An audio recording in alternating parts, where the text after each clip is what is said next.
তহঁতক কৈছো, তহঁতৰ কিমান সাহস?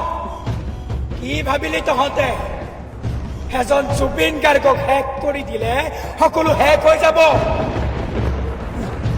নহয়, তহঁতে জুবিন দাক নহয়, অসমীয়া প্ৰাণৰ সাহসটোক মাৰিবলৈ চেষ্টা কৰিলি।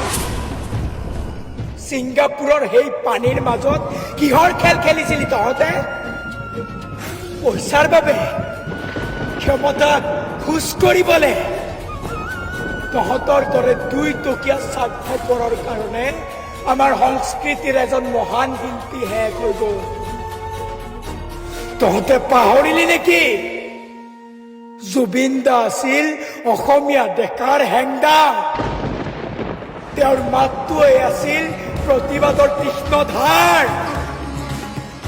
তেওঁৰ গানেৰে আমি অন্যায়ৰ বিৰুদ্ধে চিঞৰিছিলো, আৰু তহঁতে সেই মাতটোকে নিশব্দ কৰিবলৈ চালি। আৰু কিছুমান জুবিন দাৰ মৃত্যুক লৈও ৰাজনীতি। ৱাহ, ইমান তললৈ নামিলি তহঁতে?